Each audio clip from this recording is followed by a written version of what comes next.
Hey you guys, Lisa Pennington from thepenningtonpoint.com, and I'm here to talk to you about our fire restoration experience. So I haven't done a video. I've been making videos every week since our house fire, but I haven't done one in a couple of weeks, maybe 3 weeks, because there just wasn't that much to share. It was we kind of hit a lull in activity.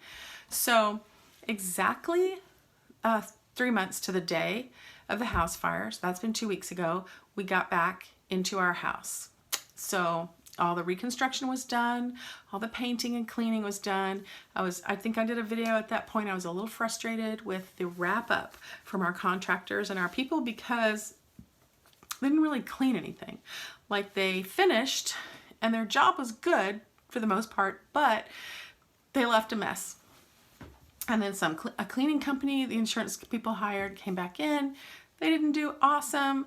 So the kids and I spent about 3 solid days cleaning.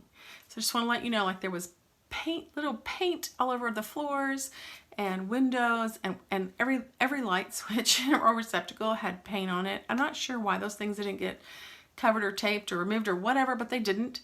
And I asked them to come back and do it. They didn't really do it, so we just powered in.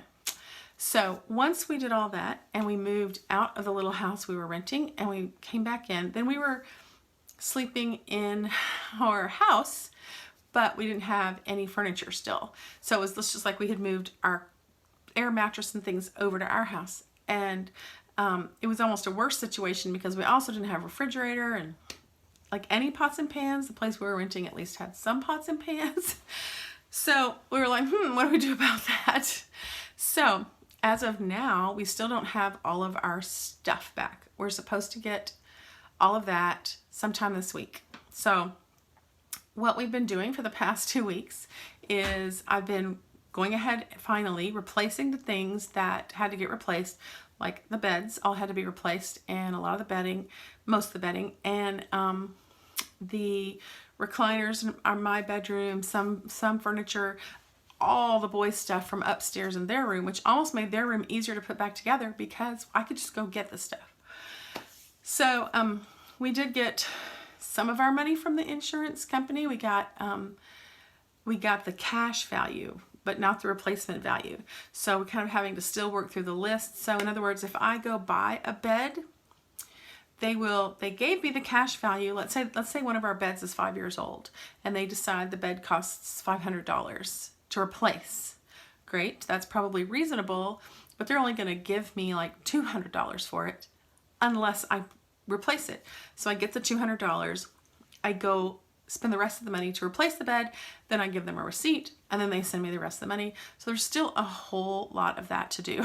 Like, every time I buy something, I have to keep track of the reference number on the 47-page tiny line list that the insurance guy sent me, although I'm becoming pretty familiar with the list and it's getting easier and easier to find things, and I've got this whole little system going. I check off little things as I replace them. So I think this is going to be my life for the next few months of replacing things. So we have beds. That's the good news. I went out and got beds. I'd been shopping for them before we got back in the house. So as soon as we got back in, I was able to go get the beds. I got our recliners, things I had to order. I've been just doing a lot of pricing and shopping and trying to get things at good deals and a few like thrift stores and things. And so now we're at the point where we just need our own stuff. Most of our stuff went to one location. One company took it. All of our electronics went to another company, and then all of our textiles, clothes, curtains, towels, whatever, none of our bedding was saved, went to a different company. So day before yesterday, we got the electronics back, which is TVs, my sewing machine, my Crickets, little heaters. We'd gotten our computers back early on. So whatever was electronic, my printer, and then, and it's all super clean. We're like, whoa, this stuff's really clean, like new clean. And then we got back the textiles, all of our clothes. So today was the first day I had all my clothes, and I got to get up and go to church and just wear whatever I wanted, and not the 8 things I've had to wear for the past 3.5 months. So that was pretty cool. And as we're going through it, it's this incredible opportunity to just not put back or keep what we don't need. So I've been dumping things I've got. I'm prepping for this huge yard sale. Like everything's clean, everything's fine, and I'm just going to get rid of I'm going to say half of my stuff. And so I'm really, really excited about that. I'm just not bringing back in what we don't use. I'm becoming more minimalist in my old age. So you can see like these things. These are my Young Living products and my oils and my face wash and all that. Those I have bought and replaced. All my makeup had to be bought and replaced. But some things we're getting back. So, and I don't know for sure what's coming back. So it's all still a little bit of a mystery. So what we've been doing with this time that we've had in our house empty is picking out other things we need to fix or repair. Like my kitchen wasn't super affected by the fire. I mean, everything had to be painted and cleaned, but I didn't have to get new appliances. The reason I don't have a refrigerator is because our refrigerator died a month before the fire, and I was in the process of trying to find a great refrigerator, just the right one, when the fire happened. So I had to buy a new refrigerator, and that started kind of a snowball effect of doing some work in the kitchen. I mean, it's all been freshly painted.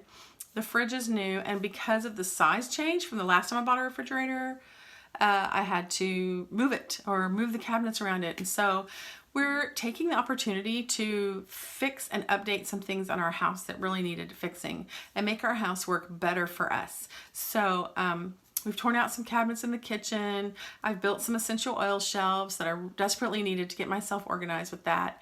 As my oil collection grew, it just started going some here, some here, some here.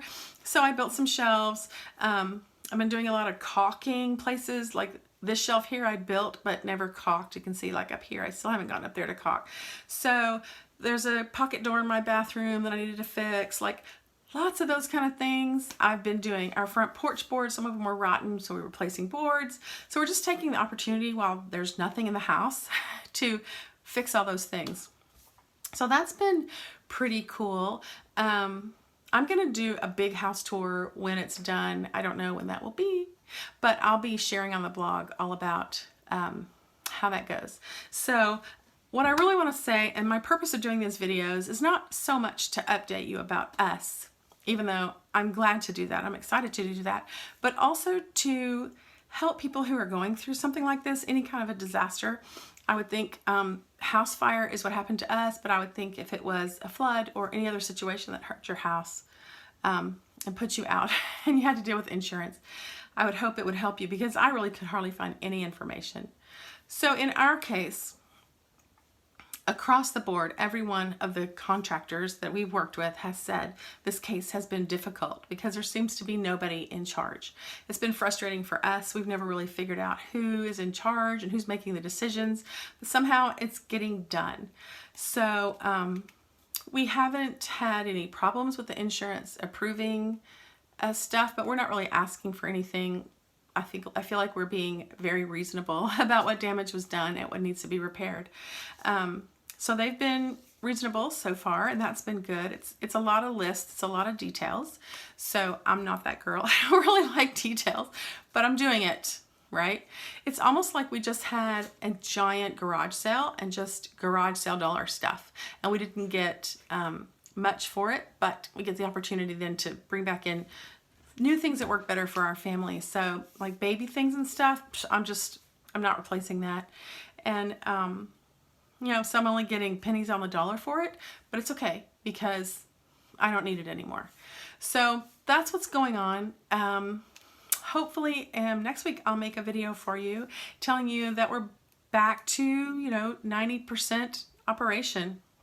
And until then, I just want to encourage you. One of the things we've been doing constantly is is coming up with 3 things to be thankful for. Anytime I start to feel like the weight of this is hard, I think, what are 3 things I'm really glad for? And there's so many things, y'all. So many things. Obviously, I'm thankful for Christ who saved me. But beyond that, I try to think of things that are that are specific to what I'm feeling down about. Like, oh, we're never getting our stuff back. Well, look what an opportunity it's given us to fix up things in our house, or for me to get perspective on what we really need. So it's been a blessing for sure. It's been hard for sure. And I think as we come around the corner to the end of it, I'm going to just see so many things that God did for our family through this situation. So I want to encourage you, if you're going through this, to keep your eye on the prize. And hopefully I'll talk to you guys next week. Be sure and check out my blog, thepenningtonpoint.com. Bye.